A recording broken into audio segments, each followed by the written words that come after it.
Let's continue with real numbers. आज हमारा इसका लास्ट डे है एनसीईआरटी से। हमने इरेशनलिटी प्रूव करने के क्वेश्चंस कल क्लास में किए थे। Let's continue with the proof of irrational numbers. अब आपका सेकेंड एग्जाम्पल है इरेशनलिटी पे बेस्ड।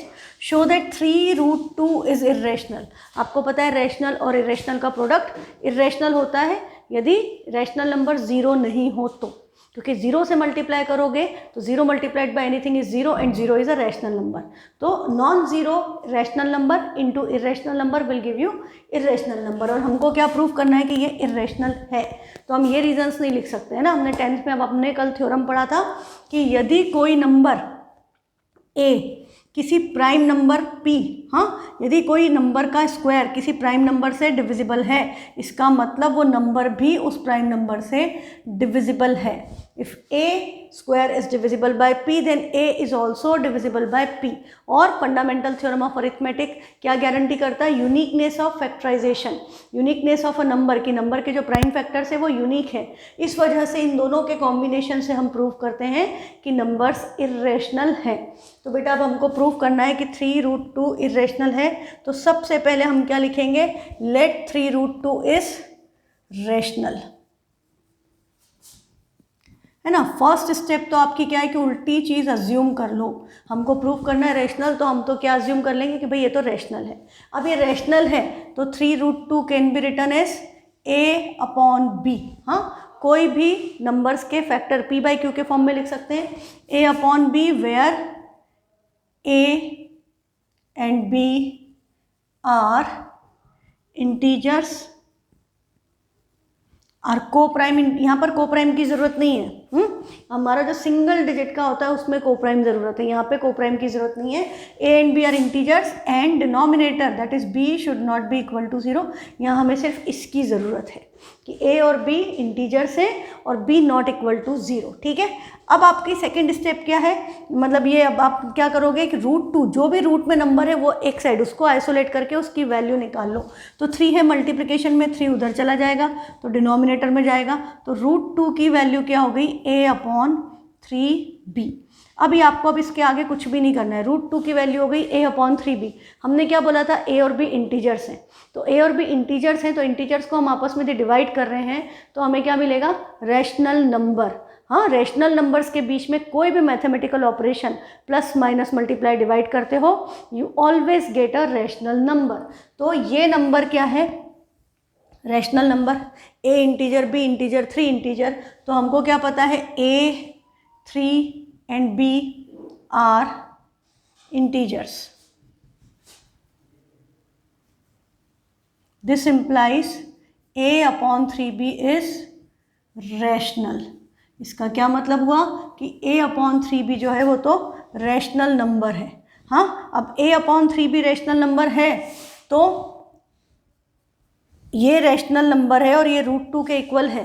तो दोनों के बीच में इक्वल टू का साइन है, मतलब दोनों आपस में इक्वल होना चाहिए। मतलब √2 भी रैशनल होना चाहिए। एक रैशनल नंबर दूसरे रैशनल के इक्वल हो सकता है। रैशनल और इरेशनल कभी भी इक्वल नहीं हो सकते। तो हमारा क्या हो गया कि दिस इम्प्लाइज √3 इज रैशनल। तो a/3 भी रैशनल है और वो √3 के इक्वल है, इसका मतलब √3 रैशनल है। But we know that √3 is irrational. पर हमें तो पता है कि √3 इरेशनल है और ये √3 इरेशनल है और ये एक रैशनल नंबर के इक्वल आ गया। तो फिर वही लिखेंगे the contradiction arise, the contradiction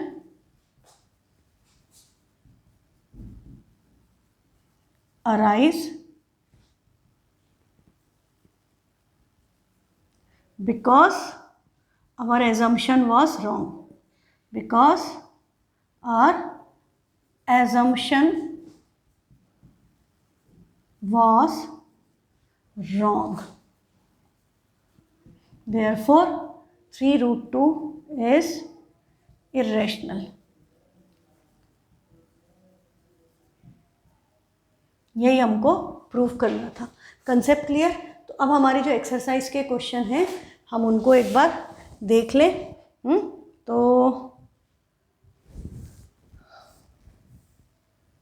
exercise का फर्स्ट क्वेश्चन है prove that root 5 is irrational. तो मैं मोटी मोटी बातें कर लेती हूँ, बाकी मैंने स्टेटमेंट कल कैसे लिखना है आपको बता दिया है। मैंने आपको इसकी आज PDF भी आपको मैं सेंड कर दूँगी। हाँ, बाकी NCERT में जो लैंग्वेज लिखी है वही आप लिख दें, क्या कि लेट रूट 5 इज़ रैशनल। सबसे पहले क्या किया, लेट रूट 5 इज़ रैशनल। अब ये रैशनल है तो हमने क्या अज्यूम किया कि लेट रूट 5 की वैल्यू किसके इक्वल है, A/B के, where A and B are coprime. जब सिंगल डिजिट नंबर है रूट में तो हमें यहाँ पर एक को प्राइम लिखना ज़रूरी है। And B not equal to 0, तो हमेशा रैशनल नंबर की कंडीशन है कि डिनोमिनेटर 0 नहीं होना चाहिए। तो where A and B are coprime and B is not equal to 0। फिर हमने क्या किया, हमने इसको रीअरेंज किया और स्क्वायरिंग बोथ साइड, है ना, squaring both side. I am not writing all the statement because I have got the worksheet also, कि हम आज ही एक्स्ट्रा क्वेश्चंस कर पाएँ। तो B√5 इक्वल टू A हुआ पहले, तो फिर हमने इसका स्क्वायरिंग किया और रीअरेंज किया तो A² की वैल्यू किसके इक्वल हो गई, 5B² के। अब A कोई पॉजिटिव इंटीजर है, 5 प्राइम नंबर है, तो इसका मतलब क्या हो गया, this implies A² is divisible by 5। A² is divisible by 5। A² 5 से डिविजिबल है, तो बाय थ्योरम 1.3, थ्योरम 1.3 क्या कहता है कि A is divisible by 5। A भी 5 से डिविजिबल है, A 5 से डिविजिबल है, तो अब हम क्या करेंगे, हम A की वैल्यू हमने सपोज अज्यूम कर ली 5K और इस वैल्यू को इसमें सब्सटीट्यूट किया, तो ये 5K का स्क्वायर इक्वल टू 5B² हुआ। अब इसको सब्सटीट्यूट करोगे, this is 25K² equal to 5B², और NCERT में डायरेक्ट लिखा है तो आप भी लिख सकते हो कि 5K² इक्वल टू B² हो गया।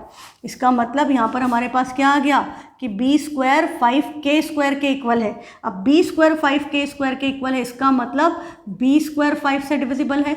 और थ्योरम 1.3 क्या कहता है कि यदि कोई नंबर का स्क्वायर किसी प्राइम नंबर से डिविजिबल है तो वो नंबर भी उस प्राइम नंबर से डिविजिबल है। इसका मतलब bye theorem 1.3 B is divisible by 5।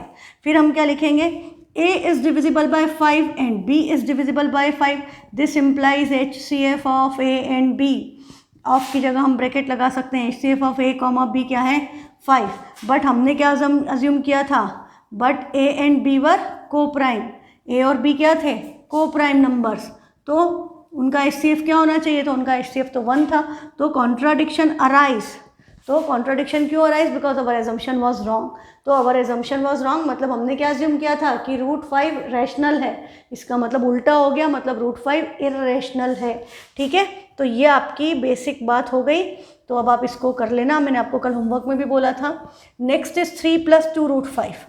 तो हम क्या अज्यूम करेंगे, let 3 + 2 √5 is rational. I am speaking this statement, I am not writing because it will take lot of time. You can write this statement, let 3 + 2 √5 is rational. फिर हम क्या करेंगे, 3 + 2 √5 equal to हमने ले लिया A/B और संग में क्या लिखो, where A and B are integers and B is not equal to 0। ये वाला स्टेटमेंट क्यों, क्योंकि कॉम्बिनेशन है प्लस माइनस साइन के साथ। हाँ, तो हम यहाँ पर क्या लिखेंगे, A and B are integers and B is not equal to 0। फिर आपको पता है कि आपको इसमें क्या करना है, आपको रूट वाले नंबर की वैल्यू चाहिए, उसको आइसोलेट करना है। पॉजिटिव है वो इधर ही रहेगा, पहले ये +3 उधर ट्रांसपोज होगा, तो 2 √5 की वैल्यू क्या हो गई, A/B -3। LCM लोगे तो A - 3B/B हो गया। फिर ये 2 √5 है, हमको क्या चाहिए, ओनली √5, तो √5 की वैल्यू क्या हो गई, 2 उधर चला गया, डिनोमिनेटर में मल्टीप्लाई हो गया B से, तो 2B, A - 3B/2B हो गई। तो √5 A - 3B/2B के इक्वल है, पर A, B, 2, 3 सब क्या है, इंटीजर्स है। तो ये पूरा कॉम्बिनेशन क्या है, this is a rational number. पर हमें क्या पता है कि √5 तो होता है इर्रेशनल नंबर, तो ये रैशनल नंबर इरेशनल नंबर आपस में इक्वल आ गए, तो contradiction arise because our assumption was wrong, so 3 + 2 √5 is irrational. यही मेथड से करो, ये सबसे आसान तरीका है, इसमें आपका हर क्वेश्चन सेट हो जाता है। है ना। नेक्स्ट है प्रूव दैट 1/√2 इज इरेशनल। तो 1/√2 को बेटा 9th में क्या करते थे पहले, रैशनलाइज। तो यहाँ भी हम इसको पहले क्या कर लें, रैशनलाइज कर लें, मल्टीप्लाई एंड डिवाइड बाय √2। तो ये क्या बन गया, √2/2। हम फिर इसको क्या ले लेंगे, let this is a rational number, so this is equal to a/b, where a and b are integers and b is not equal to 0। Next step, हमको क्या चाहिए, √2 की वैल्यू। तो √2 की वैल्यू क्या हो गई, 2 उधर जाएगा क्रॉस मल्टीप्लिकेशन में न्यूमरेटर में, तो √2 की वैल्यू हो गई 2a/b। पर हमें क्या पता है a, b और 2 सब इंटीजर्स हैं, तो 2a/b क्या हो गया, रैशनल नंबर। पर ये तो है रैशनल और हमें पता है ये है इरेशनल, तो ये दोनों आपस में इक्वल हो नहीं सकते। तो कॉन्ट्राडिक्शन क्यों आया, क्योंकि हमारा अजम्पशन रॉन्ग था। इसका मतलब 1/√2 या √2/2 is rational, irrational, therefore 1/√2 is irrational. अच्छा एक बात और, यही क्वेश्चन आपका यदि 3 या 4 मार्क्स में आ गया तो ऐसे नहीं करना है। हाँ, तब ऐसे नहीं करना है, तब आपने इतना प्रूफ किया कि ये √2 आया, अब आप √2 को इरेशनल प्रूफ करो, जैसे अपन ने पहले किया, जैसे अभी हमने √5 को किया था, सेम वे में अब आप √2 को इरेशनल प्रूफ करो। यदि ज़्यादा मार्क्स में आता है तो आपको जो रूट में जो भी नंबर है उसको अलग से सिंगल वाला इरेशनल प्रूफ करना है, फिर इस कॉम्बिनेशन को इरेशनल प्रूफ करना है। क्लियर। और यदि आपको क्वेश्चन ऐसे दिया है कि given that √5 is irrational, hence prove that 7√5 is rational, then this method is fine.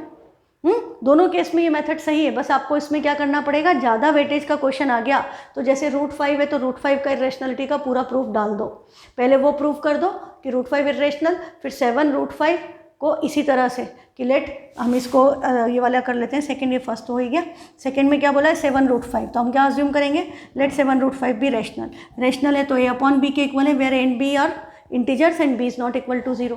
तो √5 की वैल्यू यहाँ से सिंपली क्या आ गई, a/7b। पर ये क्या है, रैशनल, और हमने ऑलरेडी प्रूफ किया उसमें कि √5 क्या है, irrational, and this is irrational.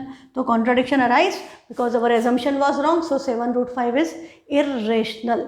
ठीक है, ये बात याद रखना, बार बार पूछने की ज़रूरत नहीं है। हाँ, एग्जाम में भी टेस्ट में पूछने की ज़रूरत नहीं कि मैम कौन सा करूँ, पूरा करूँ कि इतना करूँ, डिपेंड्स ऑन द वेटेज बेटा। 2 नंबर का क्वेश्चन है, 1 नंबर का क्वेश्चन है, सीधे जो अभी छोटा छोटा किया वो करो। 3 नंबर, 4 नंबर, 5 नंबर में आ गया, पूरा का पूरा सिंगल डिजिट जो भी रूट में है उसको इरेशनल प्रूफ करो, फिर प्रूफ करो। पर क्वेश्चन पे डिपेंड करता है, क्वेश्चन में यदि लिखा है कि given that this is irrational, तो फिर हमको प्रूव करने की उसको ज़रूरत ही नहीं, हम सिर्फ ये वाला पोर्शन प्रूव कर देंगे। जैसे हमको लिखा है given that √2 is irrational, hence prove that 6 + √2 is irrational, तो मुझे √2 इरेशनल प्रूव करने की ज़रूरत नहीं है ना, मैं सीधे 6 + √2 को ही लेकर के सॉल्व करूँगी। ये बात याद रखना। हाँ, तो इसमें कोई कन्फ्यूज़न नहीं है, रियल नंबर्स आपका पूरा कंप्लीट हो चुका है और सारा आपको समझ में आ चुका है। बस थोड़ा सा प्रैक्टिस कर लोगे तो you will be confident enough कि मेरे इसमें फुल मार्क्स आएंगे। फिर 6 + √2 को क्या माना, रैशनल, इसको ले लिया a/b, a and b are integers and b is not equal to 0। अब √2 की वैल्यू निकालना है, पॉजिटिव है, 6 उधर जाएगा, तो √2 can be written as a - 6 upon में b है, एलसीएम लेते हैं b यहाँ पर भी आ जाता है, डायरेक्ट भी कर सकते हैं, बहुत ही कम मार्क्स में आ जाए तो you can write this directly. तो √2 की value a - 6b upon b है, where a, b and 6 are integers, so a - 6b upon b is rational and we know that √2 is irrational, so this is not possible. तो ये contradiction arise because our assumption was wrong, therefore 6 + √2 is irrational. इसके साथ NCERT से real numbers finish. ठीक है, let's move on to extra questions. Find the largest number, ये बड़ा important concept है आपका HCF का, यूक्लिड्स डिवीजन एल्गोरिदम से जो हम HCF निकालते हैं उसमें आपके रिमाइंडर वाले क्वेश्चन आते हैं। क्वेश्चन क्या कह रहा है, find the largest number which divides 2623 and 2011, जो 2623 और 2011 को डिवाइड करता है और रिमाइंडर क्या बचता है 5 and 9 रिस्पेक्टिवली। मतलब इस केस में रिमाइंडर 5 बचता है और इस केस में रिमाइंडर 9 बचता है। ऐसा सबसे बड़ा नंबर बताओ, हाँ, जिससे इसको डिवाइड किया तो रिमाइंडर 5 आ जाए, इसको डिवाइड किया तो रिमाइंडर 9 आ जाए। ठीक है, तो हम ऐसा डायरेक्टली नहीं बता सकते, तो हम क्या करें भाई, रिमाइंडर यदि हम माइनस कर दें तो नंबर एग्जैक्टली डिविजिबल हो जाएगा, है ना। तो हम क्या करेंगे, जिसका जो रिमाइंडर है उसको उसमें से सब्ट्रैक्ट कर दो। तो 2623 में से 5 को माइनस कर दिया तो 2618 आ गया। 2011 में से 9 को माइनस कर दिया तो आपका ये 2002 आ गया। तो अब ये जो नंबर है वो उस नंबर से एग्जैक्टली डिविजिबल होंगे, है ना। इसमें हम 5 ऐड कर दें तो रिमाइंडर 5 बचेगा, इसमें ये 23 है तो 5 बच जाएगा, इसमें ये आपका ये रिमाइंडर बच जाएगा। ठीक, जैसे ये बात मैं किसी छोटे नंबर से आपको एक्सप्लेन कर देती हूँ। जैसे आपका नंबर है 7 और आपका नंबर है सपोज 13, और आपको बोला कि वो सबसे बड़ा नंबर बताओ जिससे इसको डिवाइड करने पे रिमाइंडर 1 बचे और इसको डिवाइड करने पे भी रिमाइंडर 1 बचे। Remainder can be same, remainder can be different. ठीक है, तो अब मैं 7 को किससे डिवाइड करूँ कि रिमाइंडर 1 बचे, या 13 को मैंने छोटे नंबर लिए तो हो सकता है आप सोच लो कि 2 से डिवाइड करना है, पर यदि हम 7 को 2 से डिवाइड करेंगे तो 2 3 6 रिमाइंडर 1, 2 6 12 रिमाइंडर 1। पर ऐसे बड़े क्वेश्चंस में यू कैन नॉट थिंक ये 2 से तो डिवाइड भी नहीं हो रहे, है ना, और सबसे बड़ा नंबर पूछा है। ठीक है, तो हम क्या करें, हमने 7 में से 1 माइनस किया, नंबर क्या आ गया 6। 13 में से 1 माइनस किया, नंबर क्या आ गया 12। अब 6 और 12 का HCF क्या है 6। तो हम यदि 6 से डिवाइड करेंगे, देखो आंसर गलत हो जाता ना यदि ऐसे तुक्का मारते तो। 7 को हम यदि 6 से डिवाइड करेंगे तो 6 1 6, रिमाइंडर क्या आया 1। 13 को हमने 6 से डिवाइड किया, 6 2 12, रिमाइंडर क्या आ गया 1। ठीक है, तो हमारी दोनों कंडीशन सेटिस्फाई हो गई। तो हमारा जो ये नंबर माइनस करके आया उनका जो फैक्टर है उसमें ये ऐड होकर अपने आप रिमाइंडर वही बचता है। तो आपको सिंपली क्या करना है कि आपका जो भी क्वेश्चन में बोला है कि रिमाइंडर ये बचे, उस रिमाइंडर को उस नंबर में से नंबर 2 से ज़्यादा भी हो सकते हैं, और सब में सेम रिमाइंडर भी बोला हो सकता है कि सबका रिमाइंडर 5 आए या सबका रिमाइंडर 3 आए या सबका अलग अलग रिमाइंडर दिया हो। तो जिसका जो रिमाइंडर है उसको उस नंबर में से माइनस करो और फिर जो नंबर आए हैं इनका आप क्या निकाल दो, HCF। ठीक है, तो अब हम इनका HCF निकालें तो 2618 का प्राइम फैक्टराइजेशन करें, 2 से डिवाइड किया 1309, है ना आपका। अब फिर ये किससे डिवाइड हो रहा है, 2 से तो हो नहीं रहा, 3 से भी नहीं हो रहा, इनको ऐड करें 9 + 3 12, 12 - 1 11, तो ये 11 का मल्टीपल है, तो हम इसको 11 से डिवाइड कर दें तो 11 1 11, सॉरी 11 ही लिख दिया मैंने, बचेगा 11 1 11 2 20, 11 1 11, 9 9 99, 119, 119 क्या है 17 के टेबल में आता है, 17 7 तो दिस इज 17 7। तो हमारे इसके फैक्टर्स आ गए कि 2618 इज 2618 इक्वल टू 2 × 11 × 17 × 7। मैंने असेंडिंग ऑर्डर में नहीं लिखा, एक्चुअली मुझे असेंडिंग में लिखना चाहिए। I should write it like this, 2 × 7, 2 × 7 × 11 × 17। आप कर किसी भी ऑर्डर में लो, पर जब इसको लिखो तो इसको असेंडिंग ऑर्डर में लिखो। नेक्स्ट नंबर इज 2002, तो 2002 का प्राइम फैक्टराइजेशन करें, 2 से जा रहा है 1001। अब ये जो नंबर है ये भी 11 का है, क्योंकि 1 + 1 1 + 0 1 1 1 -1 0 0 आया, 11 का मल्टीपल है तो नंबर 11 से डिविजिबल होता है। तो 11 9 99, 1 11 1 13 7 91, तो ये 13 और 7 आ गए। तो हमारा ये जो दूसरा नंबर था 2002, इसके फैक्टर्स क्या है 2 7 11 एंड 13। ठीक है, तो हम इनका HCF निकाल रहे थे। तो देखो सेम ऑर्डर में लिखने का एडवांटेज क्या है, 2 7 11 दिख गए, उसका 17 बच गया, इसका 13 बच गया। तो 2 7 और 11 का प्रोडक्ट क्या हुआ, 11 से 1 77, 77 2 154, तो ये आपका क्या आ गया HCF 154। अब यदि आप इस नंबर को 2623 को 154 से डिवाइड करोगे तो आपका रिमाइंडर क्या बचेगा 5। हाँ, आप चाहो तो करके देख लो, 2623 डिवाइडेड बाय 154, तो 1 टाइम जाएगा,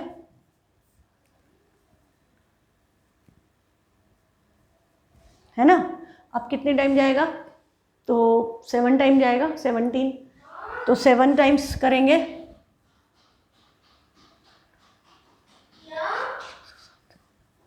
रिमाइंडर क्या बचा 5। क्वेश्चन यही कह रहा था कि 2623 को ऐसे नंबर से डिवाइड करो कि रिमाइंडर क्या बचे 5, रिमाइंडर 5 बच गया। अब यदि हम इस 2011 को भी डिवाइड करें, हाँ हम इस 2011 को भी 154 से डिवाइड करें तो 1 टाइम गया,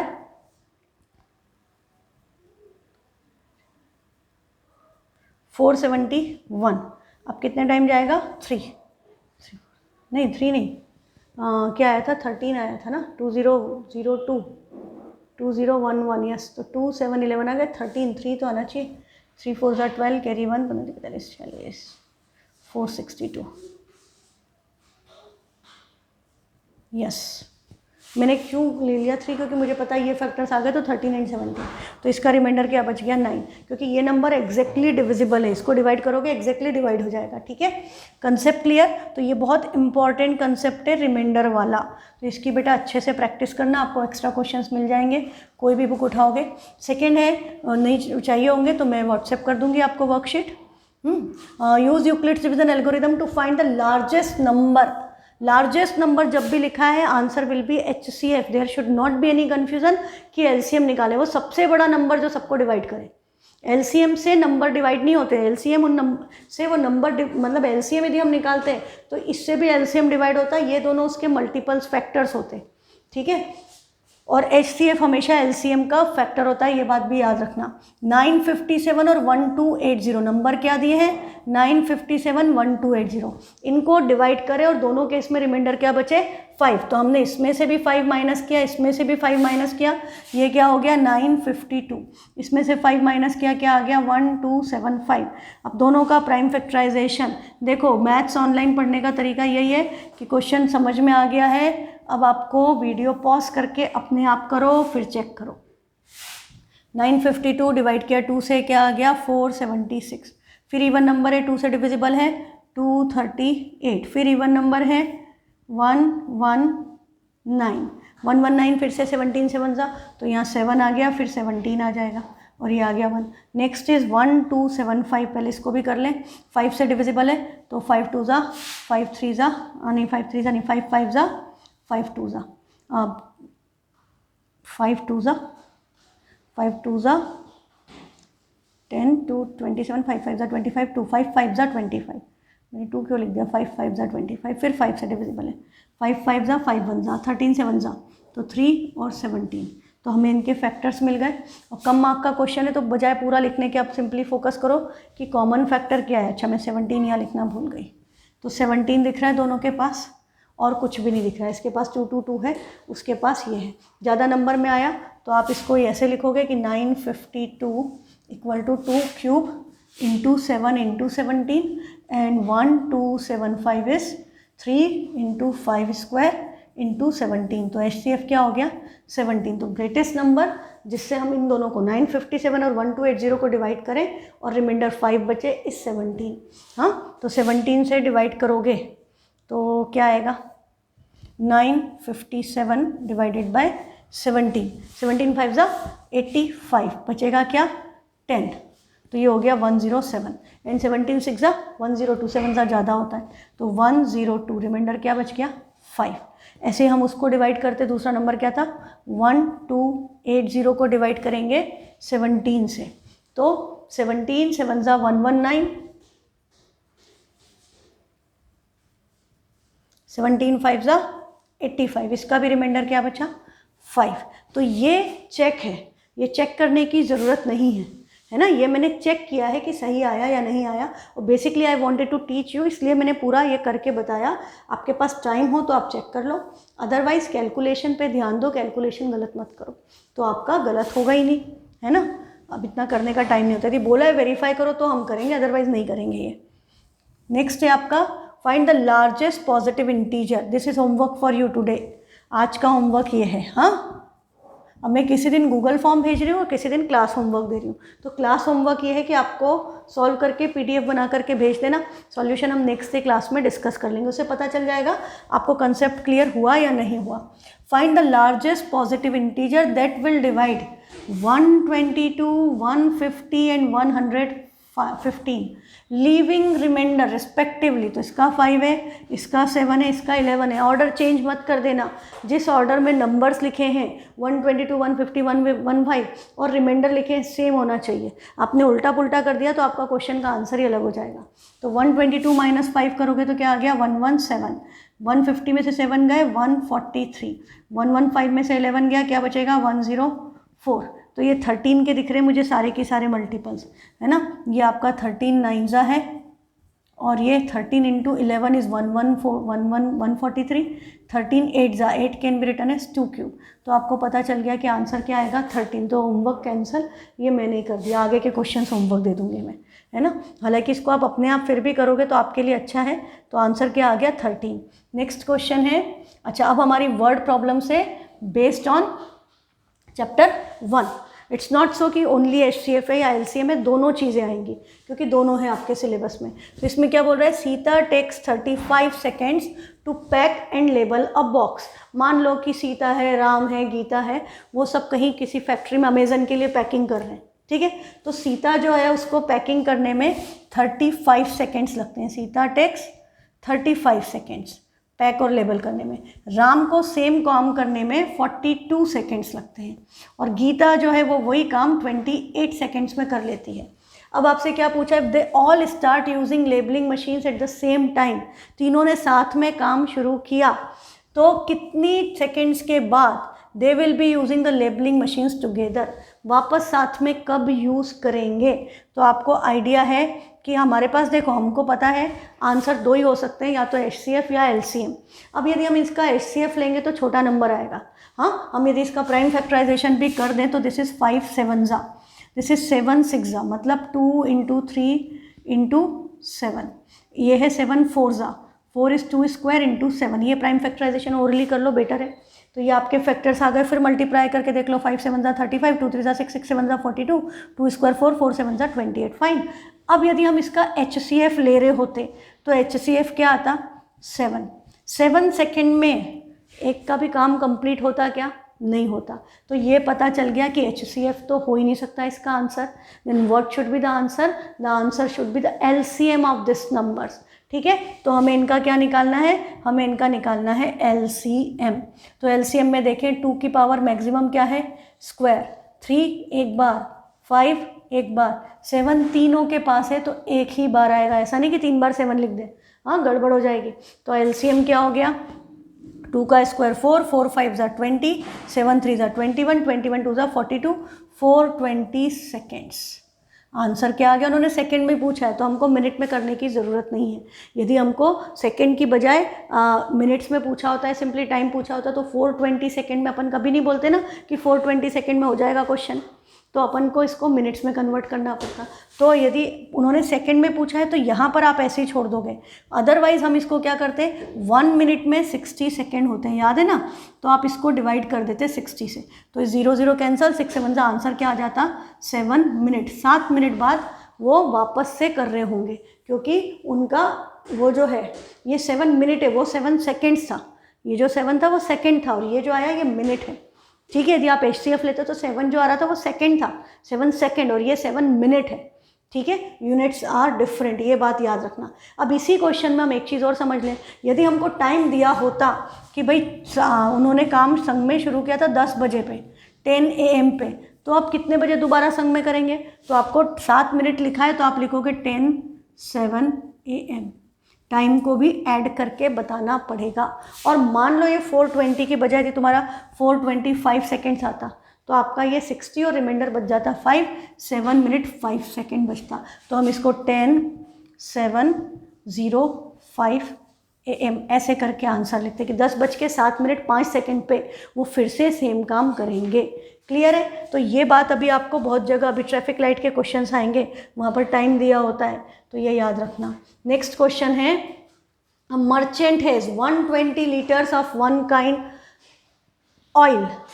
एक बंदा है, उसके पास ऑयल है, समझ लो कि कोकोनट ऑयल है, हाँ अपन पैराशूट लगाते हैं ना, और दूसरा क्या आता है एलमंड ड्रॉप्स बजाज, तो मान लो कि एलमंड ऑयल है, और आजकल आपका वो भी चलता है ओलिव ऑयल, हाँ ओलिव ऑयल है। तो आपके उसके पास 3 तरह का ऑयल है। मान लिया हमने कि 120 लीटर कोकोनट ऑयल है, 180 लीटर दूसरा है, और 240 लीटर तीसरे टाइप का। ये मैंने आपको समझाने के लिए लिख दिया कि 3 टाइप का ऑयल। खाने में भी जाओगे तो बहुत तरह के होते हैं ना, मस्टर्ड और ग्राउंड नट और सोयाबीन एंड कोकोनट, और सब तरह के ऑयल्स बहुत सारे होते हैं। तो he wants to sell the oil. अब वो मर्चेंट है तो वो बेचेगा, तो बेचने के लिए उसको क्या चाहिए, by filling the 3 kinds of oil in tins of equal capacity. वो चाहता है इक्वल कैपेसिटी के टिन में भर के उनको बेच दे। बात समझ में आ रही है। उसको ऑयल सेल करना है 3 तरह का, एंड वो क्या चाहता है कि इक्वल कैपेसिटी, मतलब एक ही साइज़ के डब्बे खरीदे और उनमें सब ऑयल्स को भरे और बेच दे। तो हम शॉप पे खरीदने जाते हैं तो आपको पता है ना, 1 लीटर 2 लीटर 5 लीटर 15 लीटर अलग अलग पैकिंग्स अवेलेबल होती है। तो वही वो करना चाह रहा है पैकिंग। तो उसको क्या पूछ रहा है, what should be the greatest capacity of such a tin, ऐसे टिन की सबसे ज़्यादा कैपेसिटी क्या हो सकती है। ऐसे तो आप 1-1 लीटर के पैकेट बना दो और सारे नंबर इवन है, आप 2-2 लीटर के पैकेट बना दो तब भी चलेगा। पर वो बोल रहा है ग्रेटेस्ट कैपेसिटी, ऐसा टिन जिसमें हम ऑयल पैक कर रहे हैं वो ज़्यादा से ज़्यादा कितने लीटर का हो सकता है। क्लियर। तो बेटा इसमें देखो एक बात कि वो टिन में पैक करना है, वो पूछ रहा ज़्यादा से ज़्यादा कितने लीटर का, ग्रेटेस्ट कैपेसिटी की बात कर रहा है कि ज़्यादा से ज़्यादा मतलब बड़े से बड़ा साइज़ लेना है। हाँ, तो यहाँ पर यदि देखो अभी बात अभी भी आपकी वही है, मुद्दे की बात क्या है, HCF और LCM में से एक निकलेगा। तो हम बात करें कि यदि हम यहाँ पर HCF निकालें और LCM निकालें तो दोनों केस में क्या होगा। तो 120 का पहले प्राइम फैक्टराइजेशन करना पड़ेगा। 120 0 है मतलब सबके पास एक 2 और 5 है, एंड 12 इज 4 3 जा 4 इज 2 का स्क्वायर और एक 2 यहाँ से आया तो 2 क्यूब इंटू 3 इंटू 5, 8 8 5 जा 40 43 जा 125, दिस इज 18 18 इज 9 2 जा मतलब 2 स्क्वायर इंटू 3 स्क्वायर इंटू 5, 2 2 जा 4 4 5 जा 20 29 जा 180, 24 इज 4 6 जा या 8 3 जा 8 इज 2 क्यूब और एक 2 उधर से आया तो 2 की पावर 4 इंटू 3 इंटू 5, 2 की पावर 4 16 16 5 जा 80 83 जा 240। ये भी यदि आप भी इस तरह से कर पाओ तो बेस्ट है, और दिक्कत जाए तो इसमें कोई बुराई नहीं है बेटा, एक्यूरेसी इम्पॉर्टेंट है। ऐसे करके कर सकते हो, ये 5 आएगा 5 1 तो 2 क्यूब 3 और 5, ठीक है।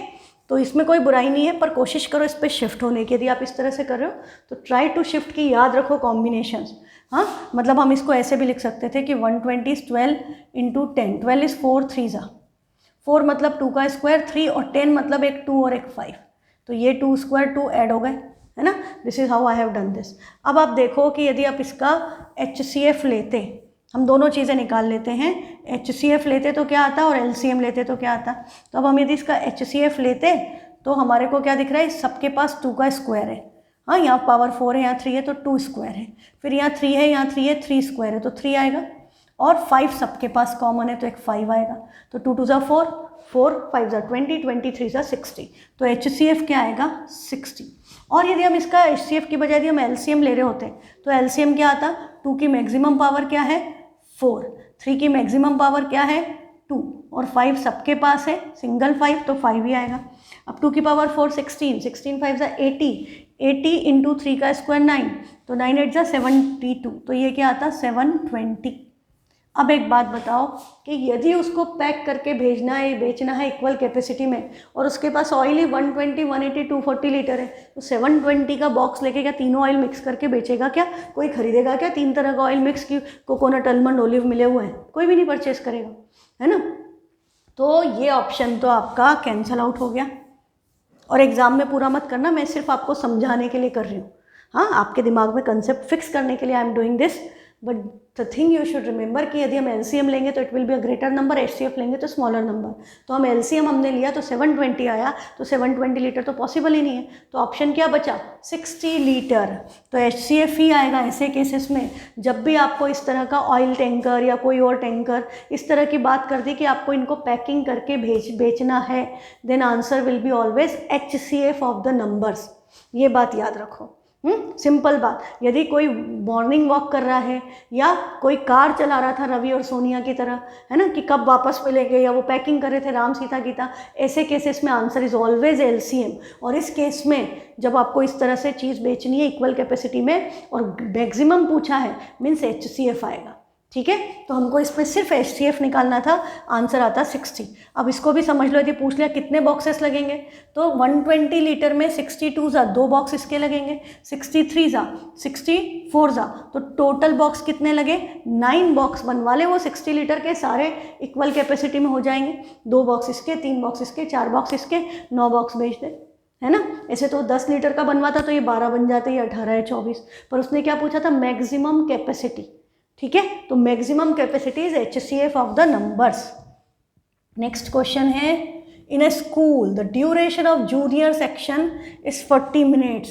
आपको पता है कि स्कूल्स में क्या होता है, छोटे बच्चों की क्लास होती है 40 मिनट की, और जो 11th 12th में आ जाते हैं उनकी क्लास क्या होती है 1 आवर की या 60 मिनट्स की।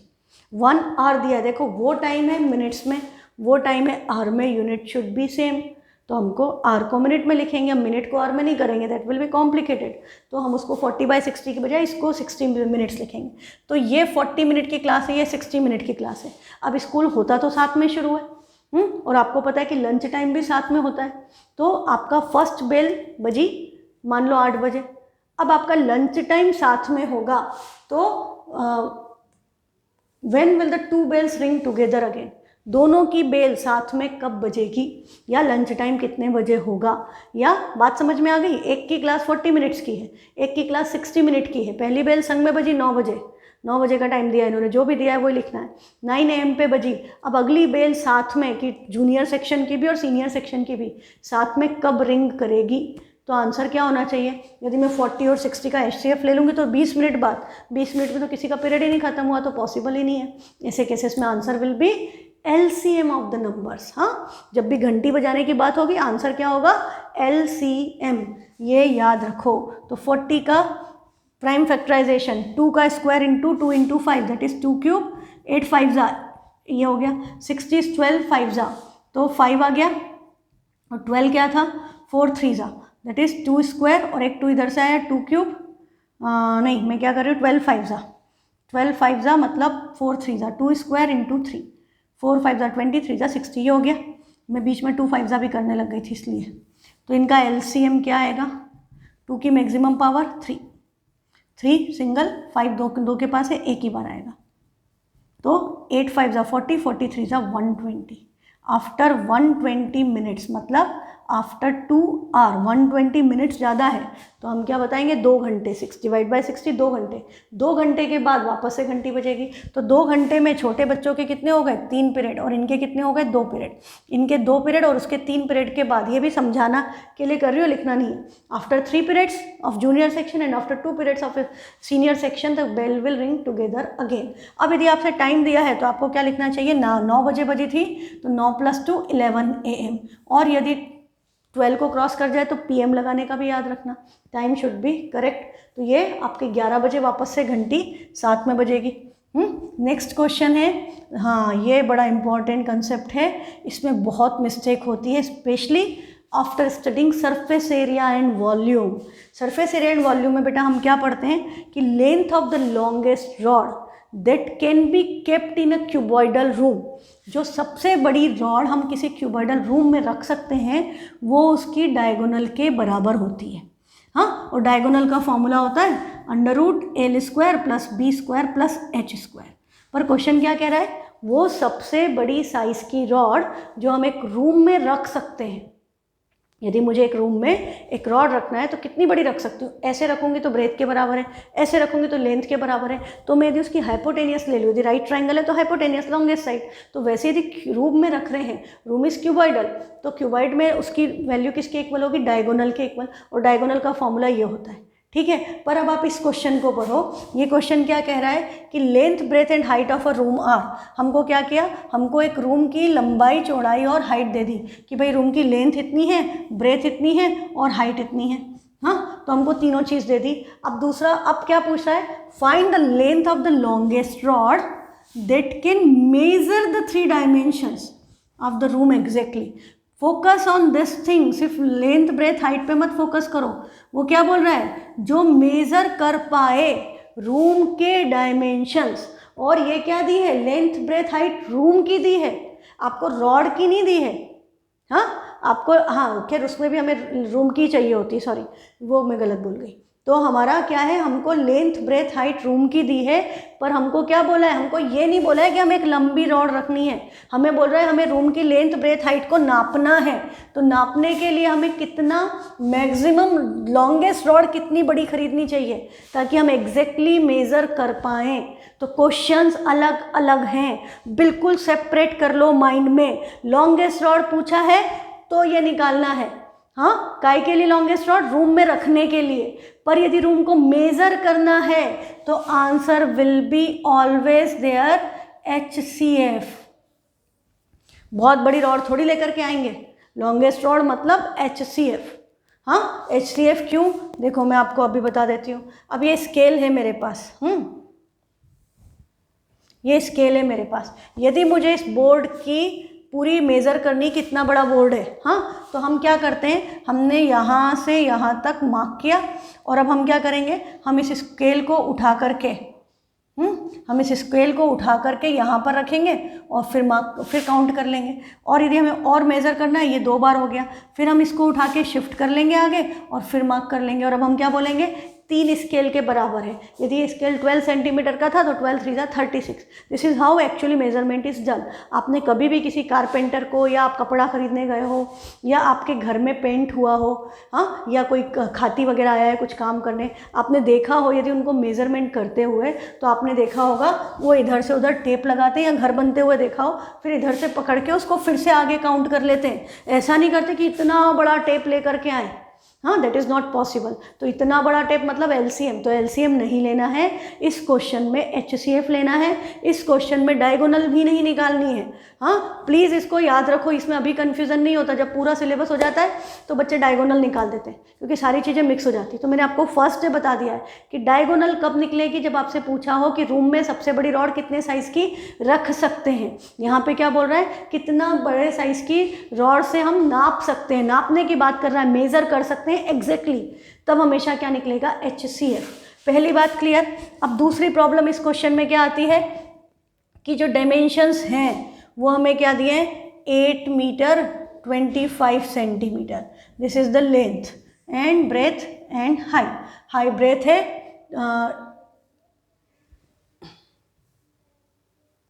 कुछ मिस हो गया क्या, कुछ मिस हो गया, मान लो 3 मीटर है, मुझे याद नहीं, 3 मीटर 75 सेंटीमीटर, और अगला है आपका 4 मीटर 50 सेंटीमीटर।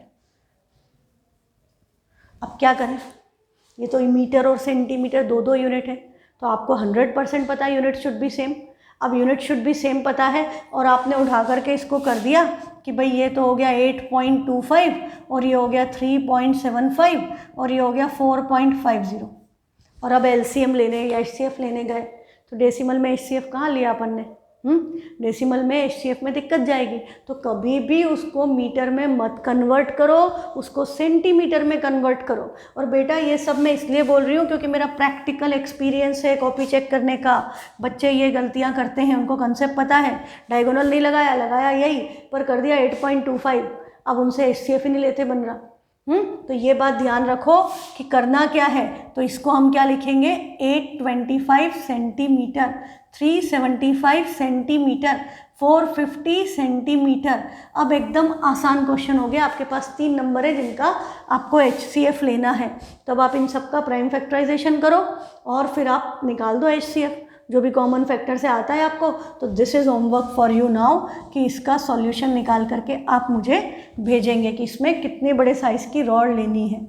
ठीक है, नेक्स्ट क्वेश्चन है आपका कि 2 brands of chocolates. Upon birthday होता है तो आप लोग क्या करते हो, क्लास में, पूरी स्कूल में जाकर के क्लास में चॉकलेट डिस्ट्रीब्यूट करते हो। तो यदि आप पर्क ले रहे हो या आप वो ले रहे हो पल्स वाली या एक्लेयर्स ले रहे हो तो सबकी पैकिंग अलग अलग आती है ना। एक बॉक्स में किसी में 50 आएगी, किसी में 100 आएगी, किसी में 120 आएगी, या किसी में 60 30, सबकी पैकिंग अलग अलग आती है। और आपको क्या चाहिए, आप चाहते हो कि 2 तरह की चॉकलेट बांटें और पूरी इस क्लास में बांटें, है ना। अब क्लास में आपके यदि मान लो 50 बच्चे हैं और एक की पैकिंग में मान लो 30 है और एक की पैकिंग में 50 या 100 है, तो वो आपको ऐसा थोड़ी करेगा कि पैकिंग कट करके दुकान वाला दे देता है क्या। जो बॉक्सेस आते हैं वो नहीं देता, जो खुली तो चॉकलेट्स है वो दे देगा कि भाई ये भी 50 ले ले, ये भी 50 ले ले। पर आप पूरा पैकेट खरीदना चाह रहे हो तो आपको क्या करना पड़ेगा, आपको कैलकुलेट करना पड़ेगा कि मैं कितने पैकेट इसके खरीदूं, कितने पैकेट इसके खरीदूं, ताकि मेरे को इक्वल क्वांटिटी मिल जाए। उस केस में फिर 50 इंपॉर्टेंट नहीं रहा, आपके लिए क्या इंपॉर्टेंट रहा कि मुझे इक्वल क्वांटिटी में चॉकलेट्स चाहिए and number should be greater than the students in the class. कोई डबल भी खा लेते, ठीक है। तो आपका सिंपल कंसेप्ट क्या है कि 2 brands of chocolates are available in pack of 24 and 15। Packing किसकी है, 24 और 15, एक में 24 है एक में 15 है। अब ये चॉकलेट की जगह कभी क्रेयॉन और कलर पेंसिल कर दे तो भी कंसेप्ट सेम रहेगा। If I need to buy an equal number of chocolates, मुझे दोनों इक्वल चाहिए, मतलब ये वाला ब्रांड भी इक्वल चाहिए, वो भी, दोनों की क्वांटिटी बराबर चाहिए, of both kinds. What is the least number of boxes of each kind I would need to buy. तो मुझे कम से कम कितनी खरीदनी पड़ेगी। अब यहाँ मैक्सिमम की बात नहीं हो रही, यहाँ मिनिमम की बात हो रही है। मैक्सिमम तो आप कितने भी पैकेट खरीद लो, वो कह रहा है कि कम से कम लिस्ट नंबर कितना खरीदना पड़ेगा। तो इस केस में क्या निकलेगा, लिस्ट नंबर आपको निकालना है कि मिनिमम कितना खरीदना पड़ेगा, तो यहाँ एलसीएम निकलेगा। LCM is list common multiple, HCF is greatest common divisor है, हाईएस्ट कॉमन फैक्टर, हाँ, या ग्रेटेस्ट कॉमन डिविजर। तो आपको यहाँ पर इन दोनों नंबर का एलसीएम निकालना पड़ेगा। अब 24 इज 8 3 ज़ा, 8 is 2 cube into 3 and 15 is 3 5 ज़ा। तो आपका इनका एलसीएम क्या आएगा, 2 क्यूब आएगा, 3 आएगा और 5 आएगा। तो 8 5 ज़ा 40, 43 ज़ा 120। तो उसको 120 दोनों खरीदनी पड़ेगी, 120 ये 120 ये, ठीक है। तो 120 खरीदनी है, पर एक पैकेट में कितनी है 24, तो 120 डिवाइडेड बाय 24, उसको कितने पैकेट खरीदना पड़ेंगे, उसको इसके 5 पैकेट्स खरीदना पड़ेंगे। He needs to buy 5 packets of this, और 15 8 ज़ा 120 होता है, तो ये 8 पैकेट उसको इसके खरीदना पड़ेंगे और 5 पैकेट इसके खरीदना पड़ेंगे। तो उसके पास कितनी हो जाएगी 120। अब यदि उसको 120 की बजाय वो 240 कर दे, तो इसका डबल कर दो, इसका भी डबल कर दो, है ना। तो मल्टीप्लाई बाय 2 करते जाओ। ज़्यादा तो आप कितने भी पैकेट खरीद सकते हो कि आप इसके 10 खरीद लो, इसके 16, पर ऐसा हमने इसके 5 खरीद लिए, इसके 15 खरीद लिए, तो बराबर चॉकलेट नहीं मिलेगी। तो हमको इनका क्या निकालना पड़ता है, एलसीएम। और यदि आपसे पूछा है हाँ कि how many packets he boxes he is required to buy, तो आपको ये 5 और 8 निकाल करके भी बताना पड़ेगा कि 5 of type 1 5 8 of type 2, total कितने बॉक्सेस है 13। ये क्वेश्चन भी कई बार आ जाते हैं कि टोटल कितने खरीदे, ठीक है। नेक्स्ट क्वेश्चन है आपका, this is also very important concept, traffic signal. Traffic signal में क्या होता है, जब आप जाते हो, मान लो आप यहाँ से निकले सोडाला पे रेड लाइट, फिर आप आगे चले, आपको फिर से उधर जो भी आता है, हाँ किस साइड जा रहे हो डिपेंड्स, उधर फिर रेड लाइट। तो बेसिकली क्या होता है कि एक सड़क है, उस पर बहुत सारे ट्रैफिक सिग्नल्स मिलेंगे आपको, और सबकी लाइट साथ में साइमल्टेनियसली चेंज होना शुरू होती है। इनिशियली जो होता है वो सारी की सारी साथ में चेंज होती है, कि सारी की सारी, आपको पता है ना कि रात को क्या होता है, रात को आपकी सारी की सारी येलो जल रही होती है कि देखो, और चलो 10 बजे के बाद आफ्टर 10 टू मॉर्निंग 8 o'clock तक आपका ये रहता है कि देखो चलो अपने आप डिसीजन लो। कुछ सड़कों पे, कुछ जहाँ पे हेवी रश है वहाँ रात को भी रेड लाइट काम करती है, बाकी जनरली मैक्सिमम सिग्नल्स पे क्या हो जाता है कि अपने आप देखो और चलो कि अकॉर्डिंग टू द रश, क्योंकि वो रेड लाइट कर दें और वहाँ पे कोई ट्रैफिक ही नहीं है ना। तो रात में ये रहता है, बट मॉर्निंग में 8 o'clock पे क्या होगा, सारी की सारी एक साथ हो जाएंगी रेड। फिर आपकी शुरू होंगी ग्रीन होना, कि रेड से फिर ग्रीन हुई, फिर येलो होगी, फिर रेड होगी, चलता रहेगा काम। अब क्या होता है, पर आपको ये भी पता है कि आपको किसी सिग्नल पे कम देर रुकना पड़ता है, किसी पे बहुत देर रुकना पड़ता है। अपन यदि यहाँ से अपन उस पे चले गए JLN पे, तो आपको यदि JLN पे इधर की तरफ जा रहे हो, वर्ल्ड ट्रेड पार्क की तरफ, तब तो ठीक है, और इधर से क्रॉस कर रहे हो तो आपका बहुत कम टाइम के लिए खुलता है ना। तो ये डिपेंड करता है अलग अलग उस पर कि आप यदि इधर हो तो आपके लिए ज़्यादा देर ओपन है, इधर हो तो कम है। B2 बाईपास के वहाँ पे भी ऐसे ही होता है कि इस सड़क के लिए बहुत कम देर खुलता है, वो चलती रहती है तेज़ी से, जब B2 बाईपास उधर मिलता है, ठीक है। तो ऐसे अलग अलग ट्रैफिक सिग्नल्स का टाइम अलग होता है। तो ये क्या कह रहा है कि the traffic lights at 3 different road crossing change after every 48 second, 72 second and 108 second. कि भाई ये तो 48 सेकेंड में चेंज हो रही है, 72 में, ये 108। If they change simultaneously eight 7 AM, तीनों की तीनों साथ में रेड या ग्रीन या येलो हुई थी 7 बजे, तो at what time will they change simultaneously again. तो अब किस टाइम पे दोनों साथ में चेंज होगी, तो वो अपन ने घंटी वाले क्लास उसमें क्या किया था, जब क्लास की रिंग हो रही थी 40 मिनट और 60 मिनट में क्या निकाला था, एलसीएम। तो ऐसे ट्रैफिक सिग्नल के क्वेश्चन में भी हमेशा क्या निकलेगा, एलसीएम। आप तीनों नंबर का एलसीएम निकालो, उतने टाइम के बाद वापस चेंज होगी, और ये जो भी आंसर आई है सेकेंड से, उसको ऑब्वियसली ज़्यादा आएगा। हाँ, एलसीएम छोटे से भी बड़ा होता है, जो बड़ा नंबर है उससे भी बड़ा होता है, तो 108 सेकेंड से ज़्यादा आएगा। 108 सेकेंड मतलब 60 सेकेंड का 1 मिनट, 1 मिनट 48 सेकेंड है ये। तो आपको उस टाइम को मिनट में और सेकंड में कन्वर्ट करना पड़ेगा, और उसको 7 बजे में ऐड करके, जैसे मैंने टाइम बताया था 7:04 टाइप्स कन्वर्ट करना पड़ेगा, ठीक है। तो this question is again homework for you, and with this we finish our real numbers chapter here. कल से फिर हम क्या करेंगे, पोलिनोमियल्स स्टार्ट करेंगे, ठीक है। Have a nice day, thank you.